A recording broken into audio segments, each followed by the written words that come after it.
La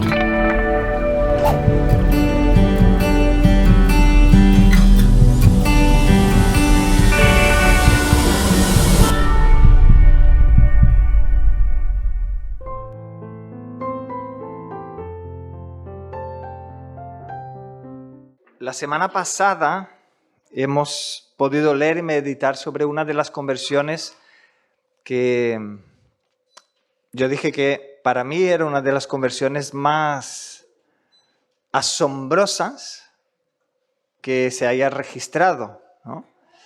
Claro que han habido muchísimas conversiones tremendas, que el Señor hace maravillas, pero no solo por la manera en que hubo la conversión de Saulo de Tarsus, ¿no?, sino también por lo que Dios usó su vida para bendecir a la iglesia, ¿no? ¿Puedes bajar un pelín?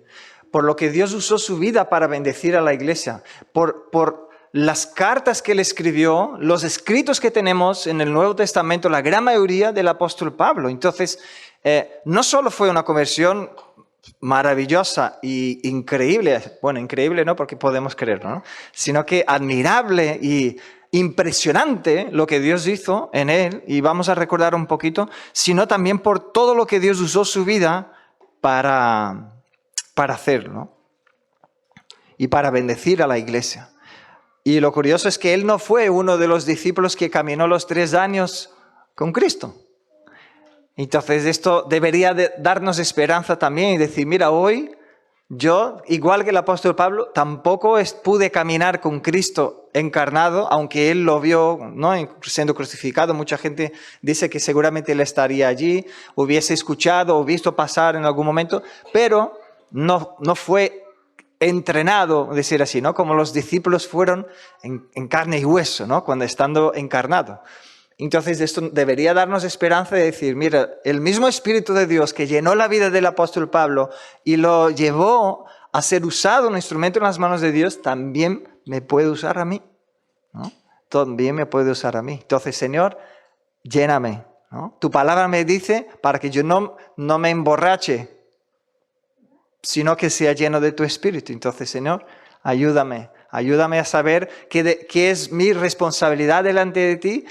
Y también en esta responsabilidad yo sé que dependo de ti en todas las cosas. Ayúdame, lléname, porque yo quiero ser también un instrumento en tus manos a mi entorno, ¿no?, a mi familia, ¿no?, a mis amigos, a mis familiares, ¿no?, a la gente que conozco y la gente que puede conocerme o cruzarse conmigo en la calle, ¿no? Entonces esto nos da esperanza.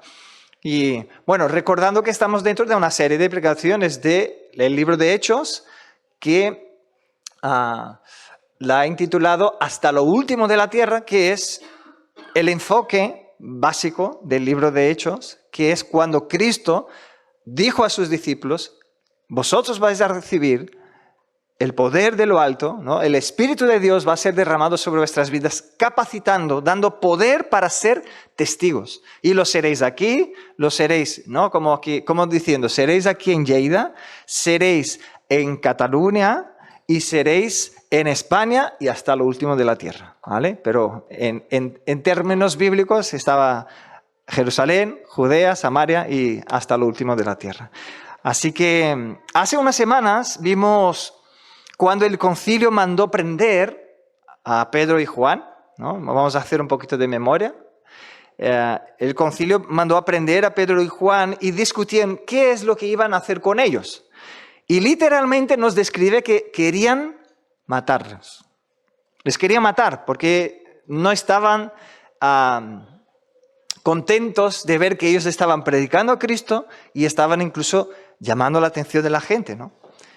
Y hubo un hombre llamado Gamaliel, que era un fariseo también, de fariseos, ¿no?, aquel instruido en la palabra de Dios, que dio un consejo a estos hombres. Y quería recordar con vosotros en Hechos capítulo 5, versículos 38 y 39. Quería recordar con vosotros estos versículos que hemos leído. Y dice, por tanto, en este caso os digo, no tengáis nada que ver con estos hombres y dejadlos en paz. Porque si este plan o acción es de los hombres, fijaros bien, si este plan es de los hombres, se desvanecerá. Ahora, pero si es de Dios, no podréis destruirlos. No sea que os halléis luchando contra Dios. Entonces, claro, vimos que el consejo de Gamaliel no estaba del todo así como si fuese súper completo, ¿no? Porque sabemos y conocemos de sectas que fueron creadas, inventadas y siguen allí, ¿no? Siguen existiendo. Entonces, el enfoque suyo no era tanto de cuántos años o cuántos siglos podría aguantar una herejía o una secta, sino que era más bien a la segunda parte.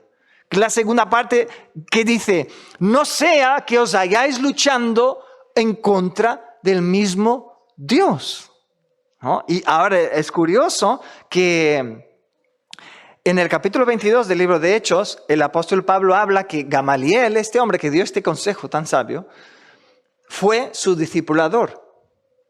Ahora, el mismo apóstol Pablo, ¿no? en entonces era el Saulo de Tarso, no hizo caso a este consejo de su mismo mentor, ¿no? Y fue encontrado, vimos la semana pasada, ¿no? Fue encontrado camino a otras ciudades llevando una carta de autorización para prender a todo aquel que confesase a Cristo.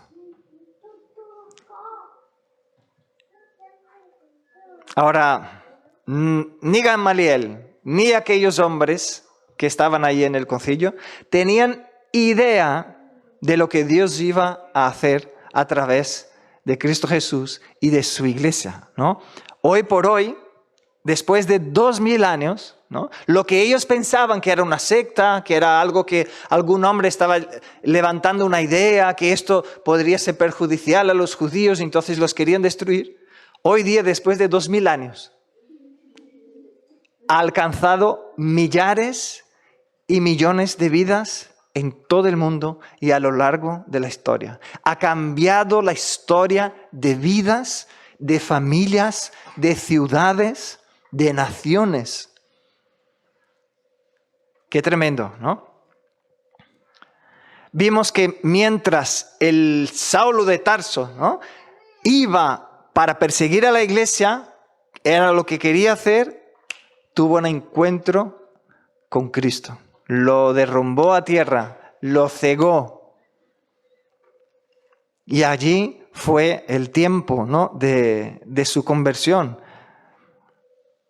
El apóstol Pablo, la intención era matar a los cristianos, era prender y matar, que dejasen de predicar, que dejasen de hablar de Cristo. Pero aún así, hablamos la semana pasada, ¿no?, tanta misericordia de Dios por él, lo cogió y dijo, vas a ver que cómo es bueno ser perseguido por mi nombre, ¿no? Entonces, por esto estas predicaciones, tanto de la semana pasada como de hoy, se llama de perseguidor a perseguido, porque fue lo que el Señor hizo en la vida de este Saulo de Tarso. Él estuvo 3 días sin comer, ¿no? Estuvo ciego hasta que Dios levantó a Ananías para orar por él, para que él fuese llenado del Espíritu Santo, para que él recobrase la vista y para que él pudiese ahora empezar a aprender de Cristo, a empezar a tener una nueva vida en Cristo Jesús. Por eso, yo dije, ¿no?, que es una conversión asombrosa, porque en 3 días, era un hombre que estaba persiguiendo y buscando matar gente, los cristianos, y de repente estaba ahí sentadito, rodeado de ellos, siendo uno de ellos. ¿Quién puede hacer esto en el corazón de un hombre sino el mismo Cristo, ¿no? Esto es para que podamos recordarnos el poder que Dios tiene en su santidad, en su sabiduría, en su infinita gracia y amor. Él tiene poder abundante para transformar la vida de cualquiera. No hay vida en este mundo, no hay problema que sea grande, tan grande que Dios no lo pueda solventar, que no pueda transformar. No hay historia que no pueda ser cambiada por el poder de Dios. Entonces, esto vemos allí. Ahora, antes de empezar con el texto de hoy, quería solo recordar con vosotros el versículo 19 que leímos, ¿no? Del capítulo 9 de Hechos, que hablaba que ¿qué sucedió justo cuando se le abrieron los ojos? Dice, y habiendo tomado alimento, recobró fuerzas y estuvo Saulo por unos días con los discípulos que estaban en Damasco. Fijaros, se quedó 3 días sin comer, ciego. Oraron por él, Ananías oró por él, recobró vista. ¿Qué hizo? Comió, ¿no? Ya estar hambriento, 3 días sin comer. Comió, recobró fuerzas y estuvo algunos días con los discípulos de Cristo. Este mismo hombre que hacía 3 días estaba buscando matar. ¡Wow! Tremendo lo que Dios hizo en su corazón. Ahora vamos a ver cómo sigue entonces esta asombrosa conversión. ¿Qué sigue a partir de aquí? ¿Vale? Y para llegar allí vamos a hacer una oración, ¿no? Como nos gusta hacer, orar antes de exponernos a la palabra. Padre, te damos gracias, Señor, por tu palabra. Pedimos que tu Espíritu no solo nos inspire en esta mañana, sino que alumbre los ojos de nuestro entendimiento, Señor. Queremos aprender de ti, queremos una vez más, Señor, enamorarnos al ver y conocer y meditar y recordar tu amor, tu bondad, tu fidelidad, tu misericordia, tu poder, tu soberanía, tu justicia, tu santidad. Queremos, Señor, que en nuestro corazón tu nombre sea exaltado. Como Cristo nos enseñó a orar, decimos, Padre nuestro que estás en los cielos, santificado sea tu nombre en nuestro corazón, en nuestra mente en esta mañana, a través de tu santa palabra, Señor. Es lo que clamamos a tu nombre, en el nombre de Jesús, Señor. Amén. Amén. Pues vamos a leer juntos Hechos capítulo 9, a partir del versículo 20, vamos a leer hasta el 31. ¿Vale? Dice, enseguida predicaba a Cristo en las sinagogas, diciendo que éste era el Hijo de Dios. Y todos los que le oían estaban atónitos y decían, ¿no es este el que asolaba en Jerusalén a los que invocaban este nombre? Y a esto vino acá para llevarnos presos ante los principales sacerdotes. Pero Saulo mucho más se esforzaba y confundía a los judíos que moraban en Damasco, demostrando que Jesús era el Cristo. Pasados muchos días, los judíos resolvieron en consejo matarle. Pero sus acechanzas llegaron a conocimiento de Saulo y ellos guardaban las puertas de día y de noche para matarle. Y entonces los discípulos, tomándole de noche, le bajaron por el muro, descolgándole en una canasta. Cuando llegó a Jerusalén, trataba de juntarse con los discípulos, pero todos le tenían miedo, no creyendo que fuese discípulo. Entonces Bernabé, tomándole, lo trajo a los apóstoles y les contó cómo Saulo había visto en el camino al Señor, el cual le había hablado, y cómo en Damasco había hablado valerosamente en el nombre de Jesús. Y estaba con ellos en Jerusalén y entraba y salía. Y hablaba denodadamente en el nombre del Señor y disputaba con los griegos. Pero estos procuraban matarle.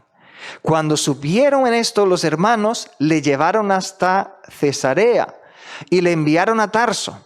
Entonces las iglesias tenían paz por toda Judea, Galilea y Samaria, y eran edificadas andando en el temor del Señor, y se acrecentaban fortalecidas por el Espíritu Santo. ¡Buah! ¡Qué tremendo!, ¿no? Recordemos el versículo 20 que hemos acabado de leer. Dice, enseguida. ¿Enseguida de qué, hermanos? Los 3 días que se quedó sin comer, luego comió, recobró la vista, ¿no? Comió, recobró fuerzas y enseguida predicaba a Cristo. A veces uno lee esto, predicaba, tiene la visión de que estaba en un púlpito, en una iglesia predicando, ¿no? Pero no, lo que está diciendo aquí es que enseguida él empezó a testificar quién era Cristo a toda la gente que él conocía. Y decía que este era el Hijo de Dios. ¿Cómo puede ser, hermanos?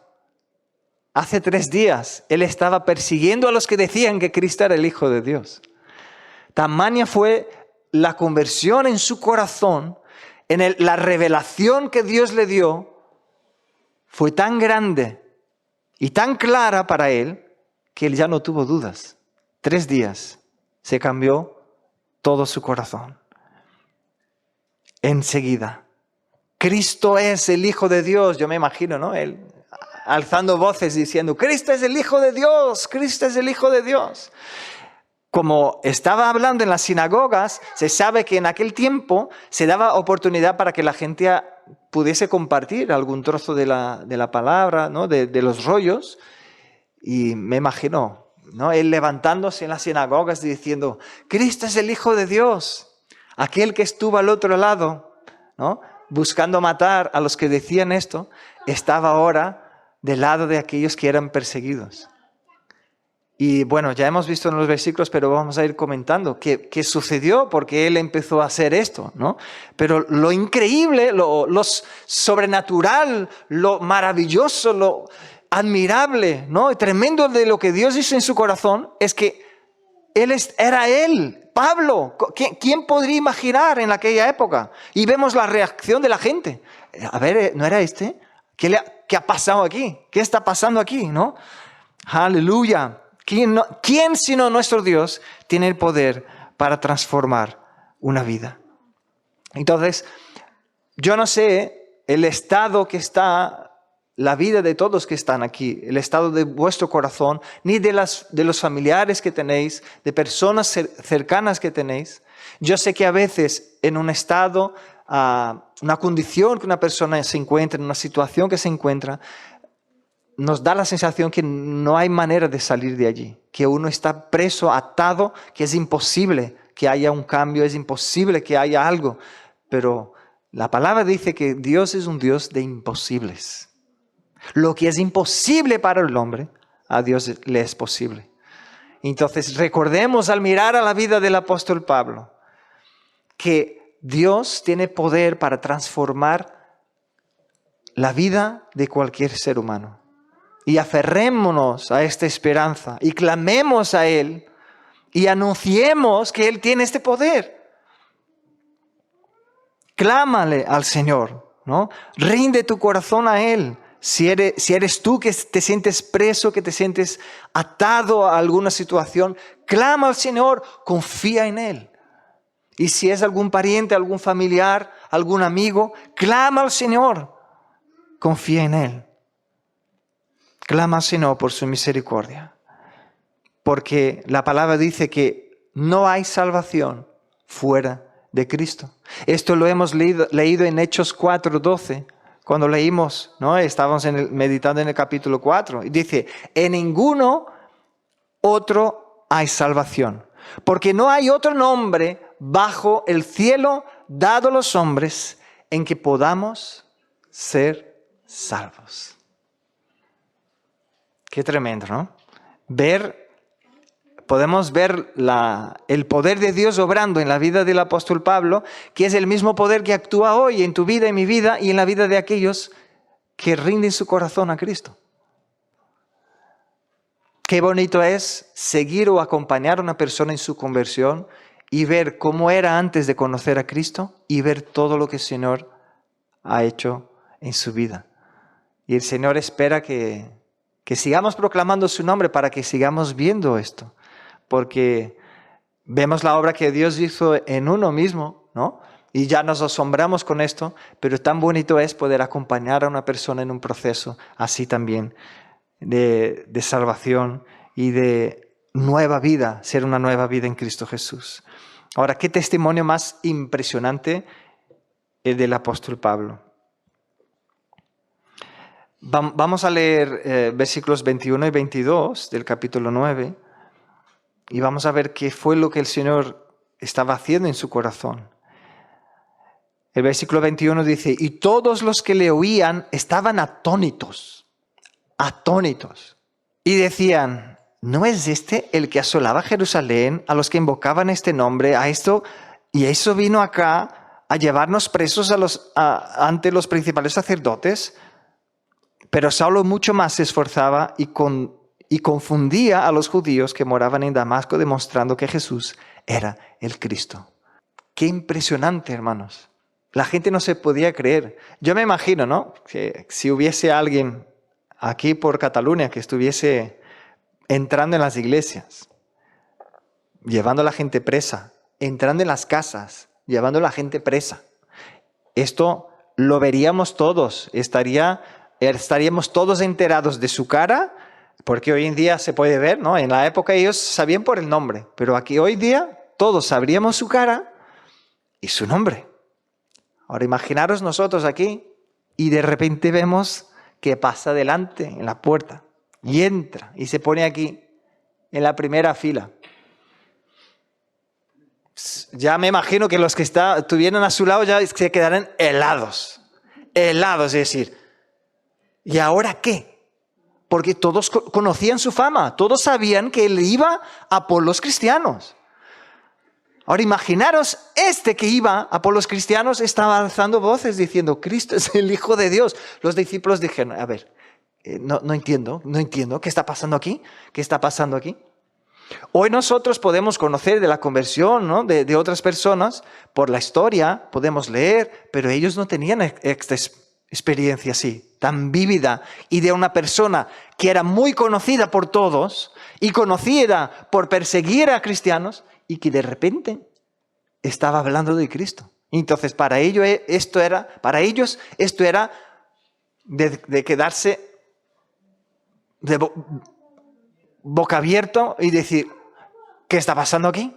No sé, ¿sabe aquello de pensar, ¿será que estará haciendo una trampa? ¿Será que se está infiltrando como un espía, ¿no? Quiere aquí ver cómo somos y quiénes somos, está apuntando el nombre de cada uno, está haciendo una foto, ¿no? Igual que algunos hoy en día entran en iglesias, ¿no?, para grabar con los móviles y esto y luego poner denuncias sobre ¿será que él está haciendo esto? ¿No?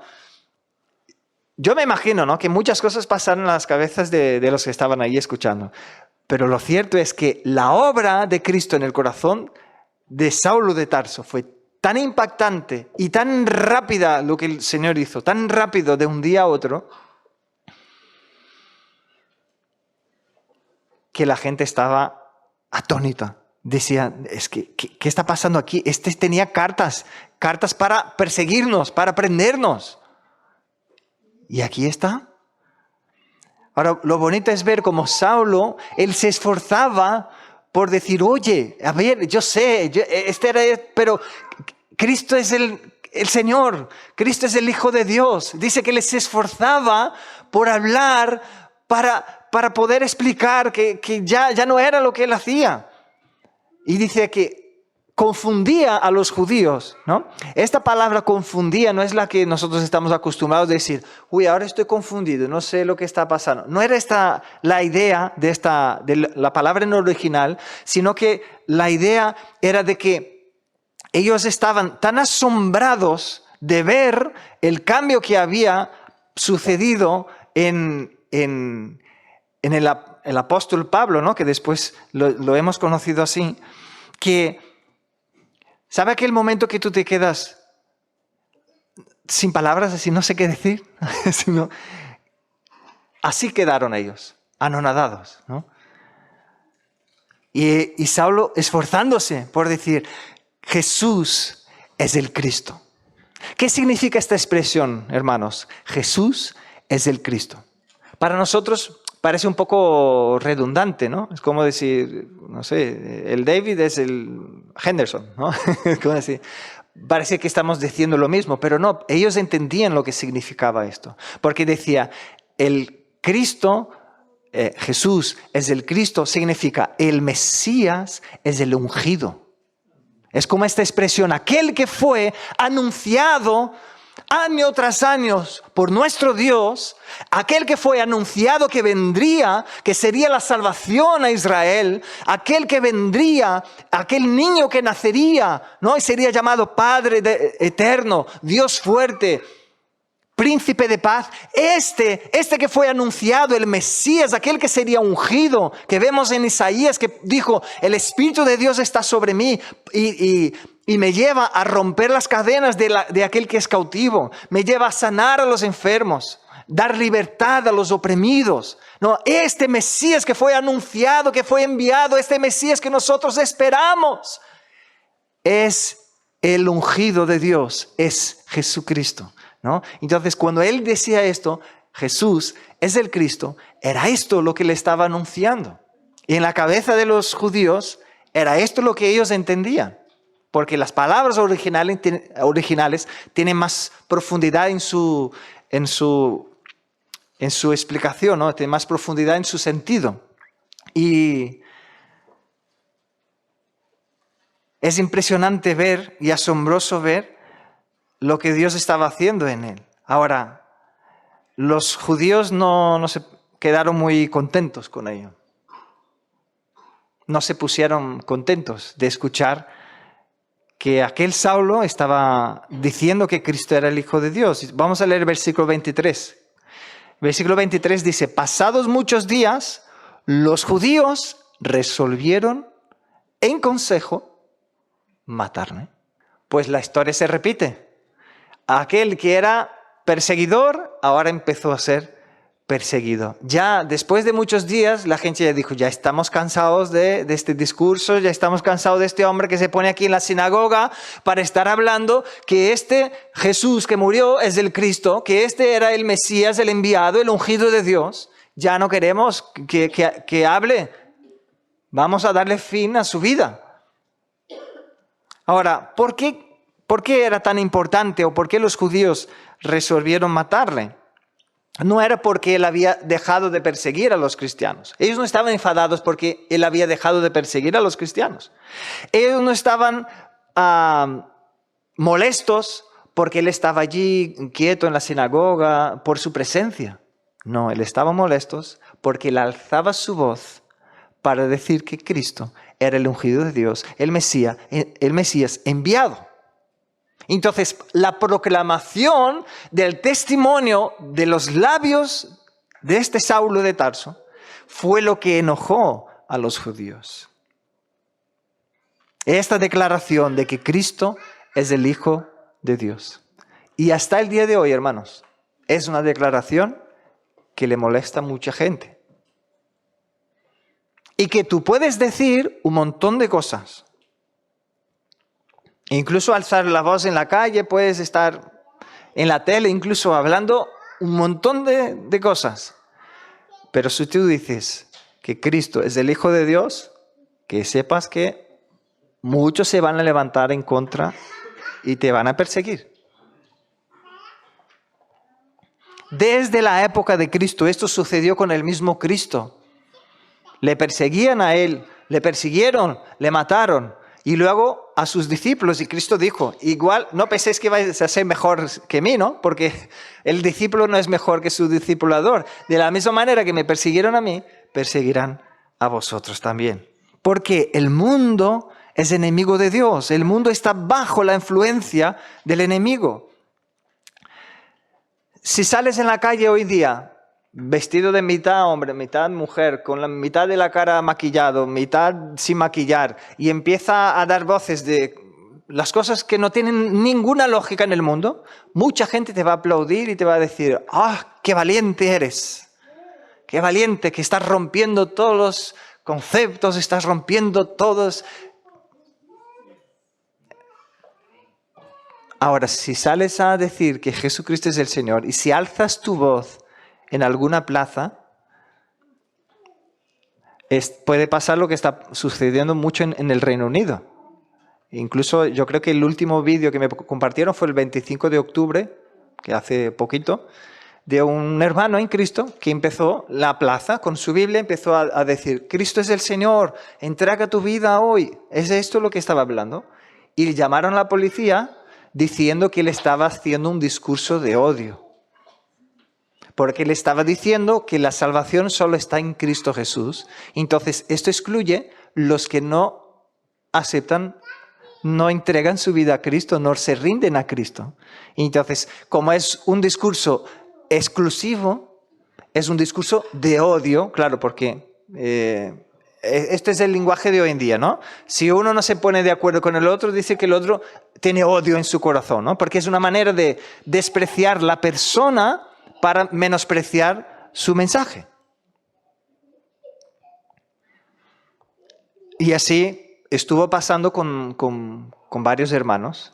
Esta semana mismo me compartieron un vídeo que yo creo que es unos meses más antiguo, pero estaba un padre con su niña, tenía 4 añitos más o menos, y su esposa, y estaba igual allí en una plaza hablando, y llamaron a la policía, y delante de su niña pequeña se ve por la cara de los policías que no les gusta para nada lo que estaban haciendo, pero son pagados por el Estado para hacer cumplir lo que llaman la ley. Entonces, si una persona hizo una denuncia diciendo algo que ellos estaban trastornando la vía pública, ¿no? Causando un trastorno porque estaban hablando de Cristo, entonces los policías son obligados a hacer cumplir por lo menos la ley de quitarle de la calle, ponerle en prisión y luego, claro, supongo que al día siguiente lo dejan libre porque no son cargos, ¿no?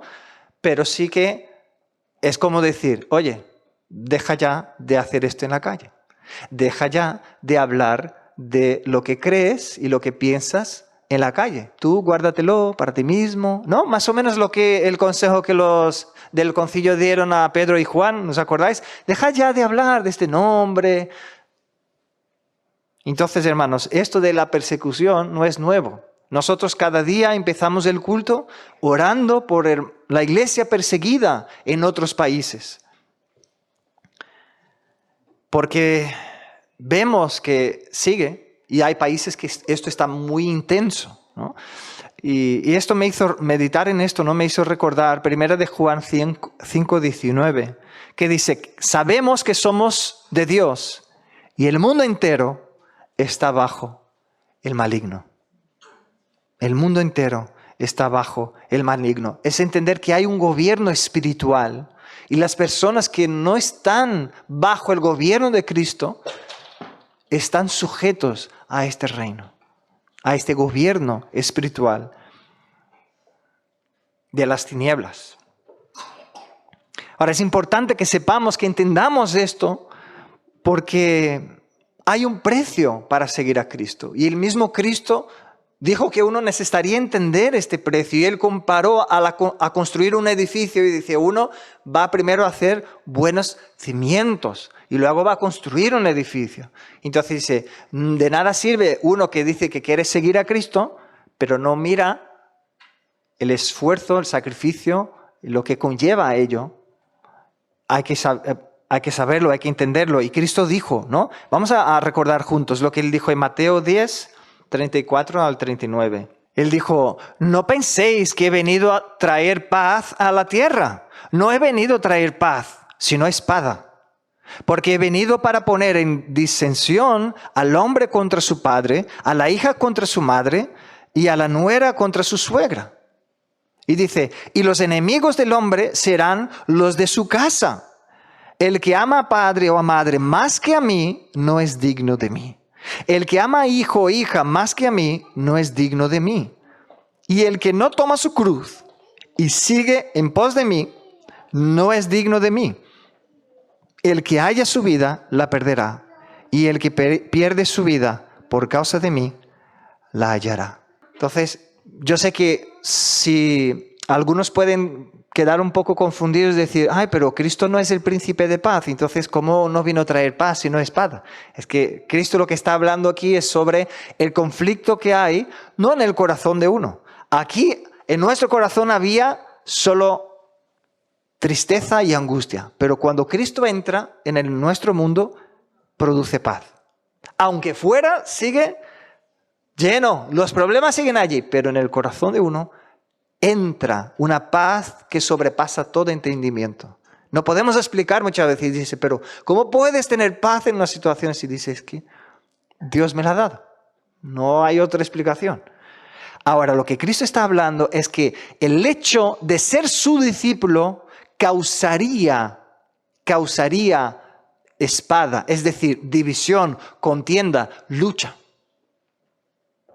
Y hoy en día, en los países que vemos que hay persecución, vemos que esto se cumple, pero al pie de la letra. Yo creo que fue en el estudio esta mañana que se comentó algo del estilo, ¿no? Que una persona dice, yo voy a seguir por Cristo, y es la misma familia que los denuncia. A veces son los padres que denuncian a los hijos, a veces los hijos a los padres, a veces un hermano, otro hermano. Hay padres que desechan a sus hijos, los ponen en la calle y dicen, sois malditos, y los hijos no tienen ni dónde vivir ni dónde comer, y les da igual en el sentido de que los ven como abominables, porque dicen que ahora creen en Cristo. Es esto que Cristo estaba hablando. Solo el hecho de decir que es su discípulo, solo el hecho de decir que crees en Él, te puede llevar a esto. A veces algunos, cuando entregan la vida a Cristo, tienen un poco de conflicto diciendo, es que hay amigos que ya no quieren quedarse conmigo, pastor. No sé qué hago para mantener estas amistades, porque los amo. Pero es bíblico. Y es una de las muestras de que de verdad entregaste tu vida a Cristo. Porque están habiendo cambios en tu corazón, están habiendo cambios en tu actitud sobre la vida, están habiendo cambios en tus decisiones sobre las cosas que haces, y estos cambios son luz y alumbran las tinieblas que están en sus vidas, y ya empieza a molestar. Decir, ya viene ahora, queda con nosotros, pero ya no se emborracha. ¿Y cuál es el problema? ¿No? Es que está escrito que uno tiene que emborracharse para ser guay. No tiene sentido. Pero sí, el mundo va entrando, porque claro, si tú te controlas para no emborracharte, ya será como una piedra en su zapato para decir, yo podría controlarme también, pero no lo hago. ¿Y por qué este lo hace? Entonces es más fácil acusarle y decir, no, este es porque el pastor, no, su religión no le permite, entonces pobrecito, está ahí siendo oprimido, está siendo oprimida por su religión. Yo soy libre, por eso yo puedo estar ahí caminando por la calle, cayéndome, porque soy libre. Es así su pensamiento, porque no ven que en realidad están atados a este pensamiento.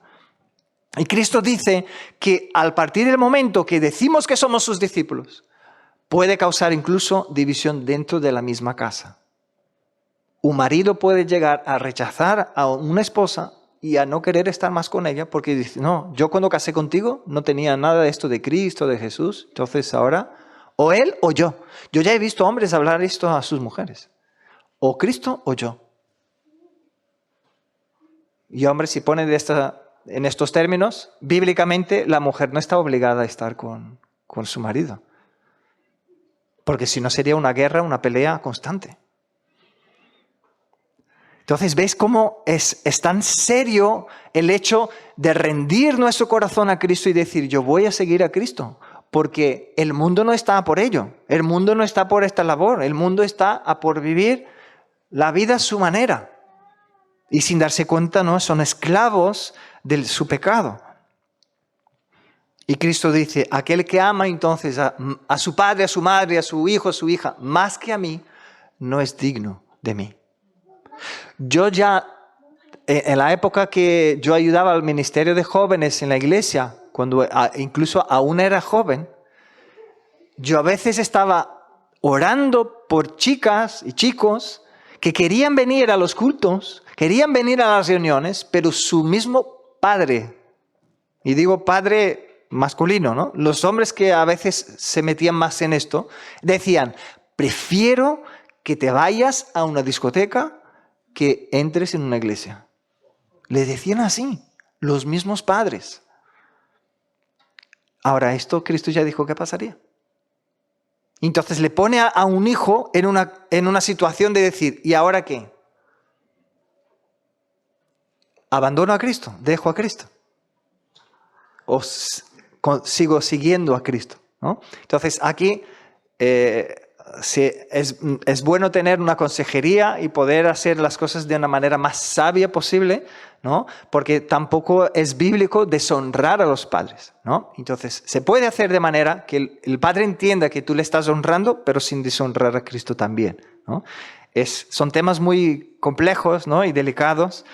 Igual que yo dije, ¿no? De un marido que quiera abandonar a su esposa, una esposa que quiera abandonar a su marido o que le eche de la casa, ¿no? Por seguir a Cristo.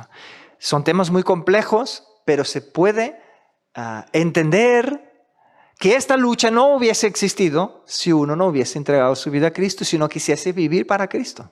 Y es esto lo que Cristo está hablando.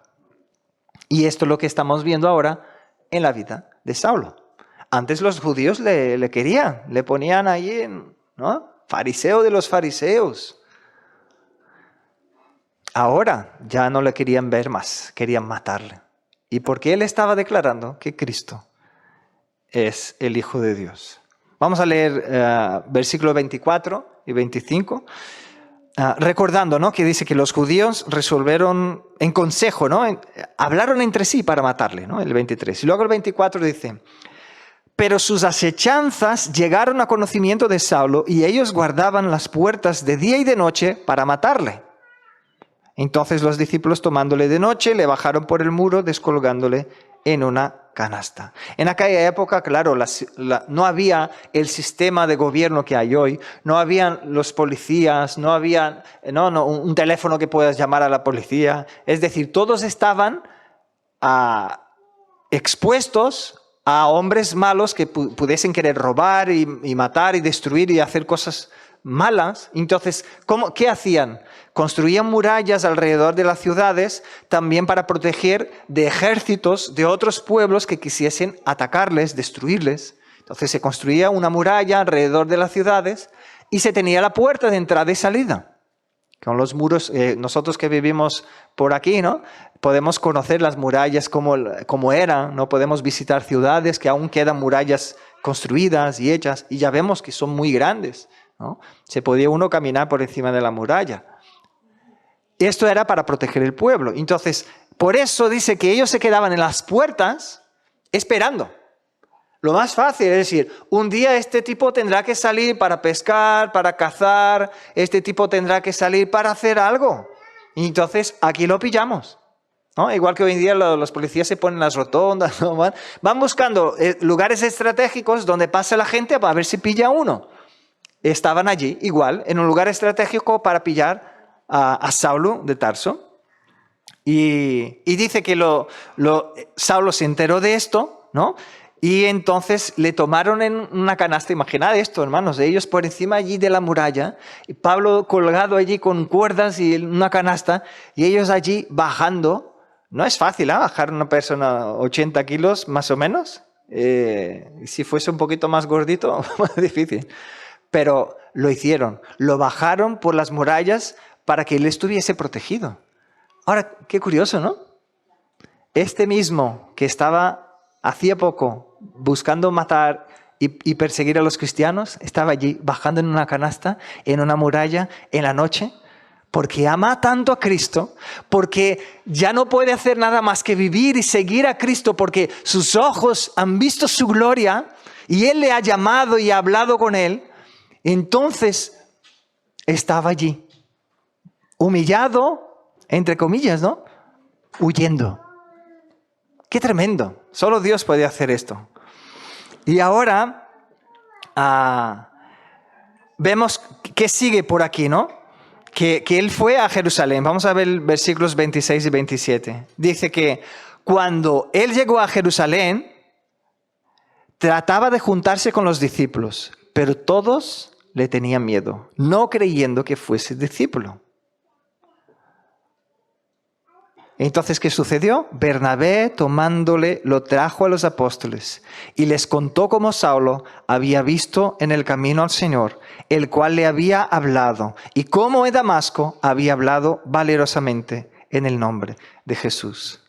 A ver, primero necesitamos ponernos en contexto. Los lugares donde la iglesia es perseguida, los lugares donde la gente sabe que si se les escucha hablar de Dios, de Cristo, si les escucha cantar, puede alguien denunciar y venir y atacarles. Entonces, hay países, incluso hoy en día, hermanos, que las reuniones se hacen de manera clandestina. Entonces, no es fácil que uno pase por la calle y vea un cartel, que uno entre en internet, ¿no? Y vea ahí, a ver, las iglesias que hay en Lleida. No hay esto en estos países. ¿Qué hacen entonces? La gente, uno de la casa, pone venda en los ojos de los demás y van caminando con los ojos vendados para que ellos no, si les atrapan, no puedan decir dónde la iglesia se reúne. Entonces les van conduciendo hasta un lugar y cuando están todos dentro es cuando se quitan las vendas de los ojos y allí hablan súper flojito, alaban a Dios súper flojito, comparten. Y luego cuando se acaba la reunión, otra vez a vendarse los ojos y salir para afuera. Entonces fijaros que Saulo quería estar con los discípulos, pero no encontraba manera porque los discípulos decían, no, este no entra aquí. Seguramente ellos hubiesen adaptado algún sistema para que no cualquiera pudiese entrar con miedo de que alguien les pudiese atacar o ser un espía. Entonces dice, no, aquí, este está muy raro, ¿no? Este Saulo, no, aquí no. Pero dice que Bernabé, tomándole, lo trajo a los apóstoles. Qué tremendo, ¿no? En Damasco el Señor usó ¿a quién? A Ananías. Y ahora aquí, en Jerusalén, el Señor está usando a Bernabé. Y yo me pregunto, ¿dónde están los Ananías y los Bernabés de hoy en día? El Señor quiere usar tu vida y mi vida para traer a aquellos que están fuera a su reino. El Señor quiere usar tu vida y mi vida para reconocer la obra del Espíritu de Dios en la vida de otros. Porque hoy en día, incluso con las redes sociales, está ahí, ¿no? Para que quede esto clavado, que cada uno quiere dar voces de lo que es. No, mirad lo que yo soy, mirad lo que soy yo o quién soy yo, ¿no? Y poner allí luces en uno mismo. Pero el Señor nos ha llamado a servir a los demás.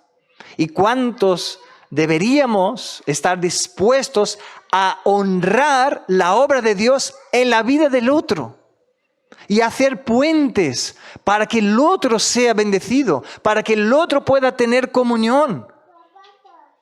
Pero para esto Bernabé tuvo que reconocer, mira, yo reconozco que Pablo hizo esto y esto. Hermanos, yo ya he visto iglesias donde una persona tenía envidia de otra porque estaba sirviendo en algo. Vamos a poner un ejemplo que no es este, porque así nadie conecta con nadie si alguien ya sabe de esto, ¿no? Vamos a suponer que es un hermano que canta en la alabanza. Entonces hay otro que le tiene envidia. Entonces, en vez de decir, Señor, me gustaría cantar, voy a hablar con el pastor, voy a hablar con el líder de alabanza. No, empieza con envidia y empieza a hablar con los hermanos. Tú sabes que el hermano fulano esto y aquello, lo otro. Y el hermano, no sabía, hermano. Qué pena. El pastor no dice nada. Y empieza. Hasta que toda la iglesia le está mirando mal al hermano que canta en la alabanza, hasta que tiene que salir. Entonces, cuando sale, el otro se pone y dice, pastor, a mí me gustaría cantar, porque ya que hay vacante. Qué triste, ¿no? Nos reímos porque llega a ser ridículo, ¿no? Llega a ser ridículo, pero yo ya he visto gente hacer esto. Ahora, Bernabé podría haberse puesto así, ¿no? Mira que este está hablando ahí en las sinagogas. ¿Quién piensa que es este? Hace 3 días estaba persiguiendo a la iglesia, ahora viene acá, que Cristo es el Señor, que Cristo es el Señor. No, podría haberlo hecho, como mucha gente lo hace. No quiere reconocer la obra del Espíritu en personas que hace 3 días estaban viviendo de manera tan fea. Pero el Señor, y si el Señor cambió su vida, tú puedes ver, míralo, a ver cómo está su vida ahora. Entiende que el Señor tiene poder para hacer una obra. Entonces no juzguemos, miremos, a ver, el Señor está haciendo una obra. Puede ser que Dios quiere usarte a ti para rescatar a esta persona y decir, yo reconozco la obra del Espíritu de Dios en ti. Y no sabemos, hermanos, Bernabé no sabía todo lo que Dios iba a hacer a través de la vida del apóstol Pablo. Y qué tremendo, ¿no? Tanto Ananías, que solo oró y ya no sabemos nada más de él, cuanto Bernabé, que incluso Bernabé fue en el primer viaje con el apóstol Pablo, él estuvo allí, pudo viajar con él y pudo estar con él.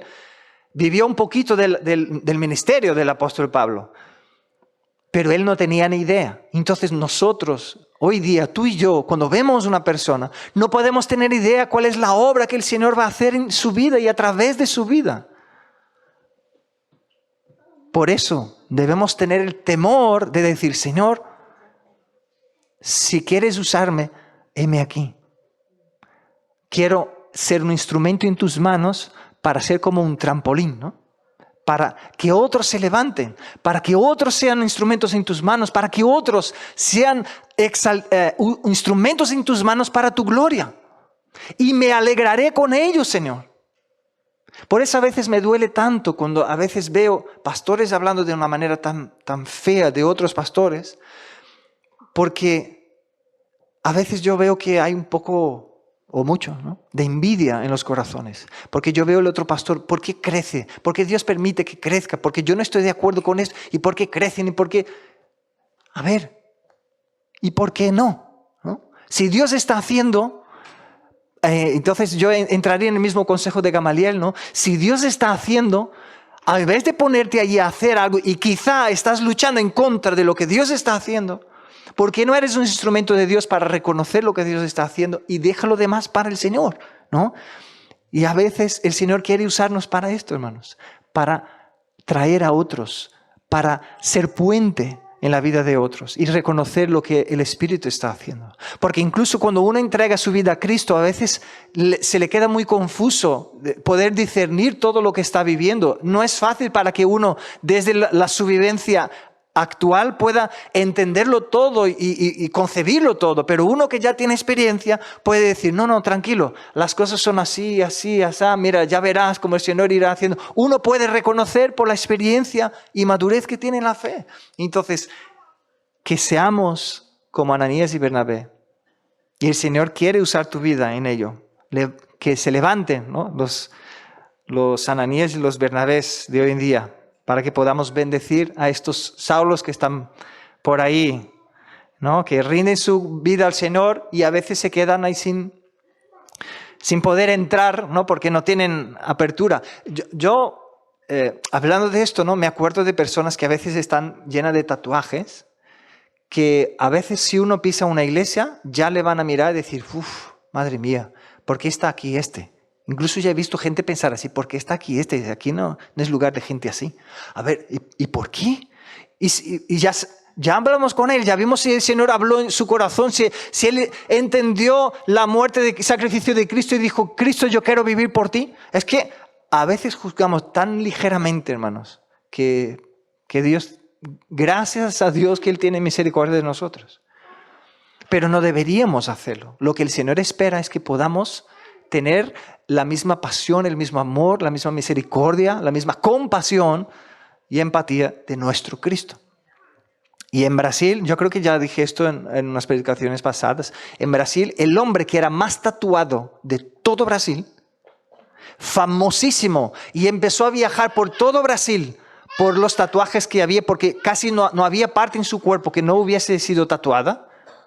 Y él dijo que se sentía como ¿sabe con un animal de feria, esto de exposición? Él dijo que se sentía así en la época, porque hoy día él ya hizo un montón de cirugías para quitarse todos los tatuajes porque entregó su vida a Cristo. Y dije, ahora soy libre, ahora soy libre.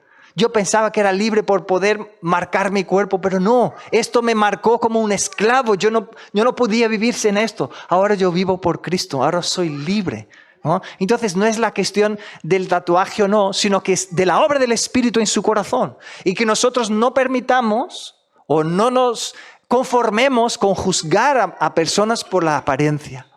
que miremos la obra del Espíritu en su corazón. De igual manera, pero esto ya es al otro lado, ¿no? A veces vemos una persona con muy buena pinta, muy bien vestido, y juzgamos mal del otro lado. Decimos, mira, este será un buen siervo de Dios. No podemos juzgar por apariencia. Cristo dijo que conoceremos por los frutos. Entonces no seamos tan prontos así para juzgar, sino que dejemos que el Espíritu de Dios nos use para bendecir y a traer a otros a su redil, ¿no? Hechos 28 y 29, y con esto ya vamos terminando. Dice, estaba con ellos en Jerusalén y entraba y salía y hablaba denodadamente en el nombre del Señor y disputaba con los griegos, pero estos procuraban matarles. Bueno, yo me imagino el apóstol Pablo diciendo, poneros en la cola, ¿no? Porque ya a los judíos, ahora los griegos, ya se va sumando los que querían matarle, ¿no? Otra vez, el que era perseguidor, ahora siendo perseguido. Y el versículos 30 y 31 dice, cuando supieron estos hermanos, lo llevaron hasta Cesarea y le enviaron a Tarso. Entonces las iglesias tenían paz por toda Judea, Galilea y Samaria, y eran edificadas andando en el temor del Señor, y se acrecentaban fortalecidas por el Espíritu Santo. Hermano, esta obra que el Señor hizo en la vida del apóstol Pablo fue marcada por el Espíritu Santo de Dios. Si os acordáis, en momentos de su entrega allí con Ananías, dice que se le impusieron las manos y él fue lleno del Espíritu Santo. Y se vio esto por lo que Dios hizo después en su vida. Ahora que este Saulo de Tarso está entre los discípulos, ¿qué sucedió con la iglesia? Dice que tenían paz. Porque aquel que estaba persiguiendo, aquel que estaba amenazando a los hermanos, estaba entrando en las casas para quitar a la gente y llevarlas presas. Ya está. Está entre ellos. Entonces, fijaros cómo la iglesia estaba siendo tan oprimida que ahora tenían paz por toda Judea, Galilea, Samaria. Vino un tiempo de paz, ¿no? Y las iglesias estaban siendo edificadas en el temor del Señor. Y el Señor nos llama, ¿no?, a ser testigos, y de la misma manera que Él envió al apóstol Pablo, Él nos envía también a ser testigos del mensaje de salvación. Cristo lo envió por todo el mundo. Cristo usó al apóstol Pablo para difundir el mensaje de Cristo por todo el mundo de su época, y hasta el día de hoy somos bendecidos, ¿no?, por sus escritos. Igualmente, Cristo te llama a mí, me llama a mí, a anunciar las buenas nuevas de salvación. Incluso aprovechemos este mes que la gente está enfocada en Navidad, ¿no?, para decir, oye, ¿tú sabes el verdadero significado de Navidad? Porque incluso yo estaba mirando, y esto digo yo, ¿no?, estaba mirando una publicidad espectacular que hizo una tienda. Y hablar, no, porque Navidad es no sé qué, porque Navidad son las luces, porque Navidad son los elfos, porque Navidad nos gusta porque están los regalos. Han hablado de todo, menos de Cristo, del niño Jesús, por decir de alguna manera, ¿no? Nada, cero. Pero sí que encontraron razones para decir sobre Navidad, pero de Cristo, ni pío. ¿Será por qué? ¿No? Porque no les interesa, no les da ganancias hablarlo. Porque ese día incluso entraban allí para ver si ganan algo. Pero nosotros que somos cristianos, nosotros que conocemos a Cristo, nosotros que somos creyentes, podemos aprovechar que la gente está enfocada en Navidad y decir, oye, ¿sabes el verdadero significado de Navidad? ¿Cómo nació? ¿Cómo surgió todo esto? ¿No? Y claro que mucha gente va a decir, sí, yo sé, y esto, pero decir, mira, y ¿sabías que este Cristo que nació, Él quiere darte una nueva vida hoy? ¿No? Y empezar a hablar del Evangelio, ¿y por qué Cristo vino? ¿Tú sabes por qué Él vino? ¿Por qué Él nació? ¿No? Podemos usar la época que vivimos como pretexto, ¿no?, para hablar de Cristo, para anunciar a Cristo. Entonces el Señor te envía a ti, me envía a mí, en Lleida, Cataluña, en España y hasta lo último de la tierra, a proclamar que Cristo es el Hijo de Dios. Amén. Y ser testigos de Él. Entonces, concluyendo, No hay cadena o situación que Cristo no tenga poder para librar. Entonces no hay situación que tú estés pasando que Él no pueda o librarte o fortalecerte para que tú pases y esto no te hunda. No hay pecador que Cristo no tenga poder para salvar. Y muchas veces el Señor te llamará para que honres la obra que Él está haciendo en otros y sea un instrumento de puente. Y Él, el que quiera seguir a Cristo, debe estar dispuesto a perderlo todo, a tener a Cristo como su mayor amor, a amarle sobre todas las cosas. Y la iglesia que ama a Cristo, habla de Cristo. La iglesia que ama a Cristo, habla de Cristo. No es aquello de que, estoy esperando que el pastor haga el próximo día de evangelismo en la calle, porque entonces podré hablar de Cristo. No, la iglesia que ama a Cristo, habla de Cristo, donde quiera que esté, en su casa, en su trabajo, en los estudios, donde quiera que esté, en la parada de autobús. La iglesia que ama a Cristo, habla de Cristo, porque su amor está en Él. Amén. Vamos a ponernos de pie, vamos a orar. Señor, te damos gracias por tu palabra, Señor. Gracias por poder ser testigos de tamaña conversión que hubo en la vida de este hombre que se llamaba Saulo de Tarso y hoy lo conocemos como el apóstol Pablo porque tú lo llamaste para servirte a ti, Señor. Tú lo enviaste a las naciones. Padre, te damos gracias por ello y pedimos que tú ministres nuestro corazón en esta mañana, Señor. Fe, esperanza, compromiso, temor. Que lo que hemos escuchado esta mañana, lo que hemos recordado, porque hay cosas que ya las sabemos, hay cosas que pueden ser nuevas para algunos. Pero Dios, que no se quede, Señor, solo en la teoría. Que tu Espíritu mueva nuestros corazones y nos lleve a la práctica. En el nombre de Jesucristo pedimos, Señor. Aún con los ojos cerrados, yo no sé si todos los que estáis aquí esta mañana si ya habéis tenido la oportunidad de parar y de meditar sobre el sacrificio de Cristo en la cruz y decir, yo reconozco que Cristo murió en la cruz por mis pecados y yo quiero rendir mi corazón a Cristo. Si no tuviste la oportunidad de hacerlo y en esta mañana el Espíritu de Dios te ha hecho ver que Él te ama, que Él murió por ti, que Él quiere librarte de tus pecados, que Él quiere darte salvación y vida eterna, tienes la oportunidad de hacerlo en esta mañana.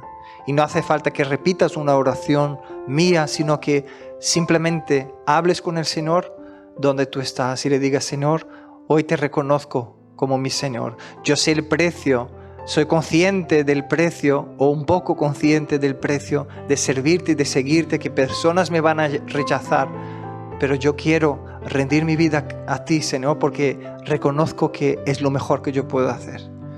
Reconozco que la vida está en ti, reconozco que tú eres la salvación y fuera de ti no hay salvación y por eso rindo mi corazón a ti en esta mañana, Señor, entregando mi vida para servirte, para amarte, para honrarte, Señor, con mi vida. Por eso yo te pido perdón porque reconozco, Señor, que no he vivido de manera a honrar tu nombre hasta el día de hoy. Por eso me arrepiento y te pido perdóname, Señor. Llévame a vivir para tu gloria. En el nombre de Jesucristo te pido, Señor. Amén.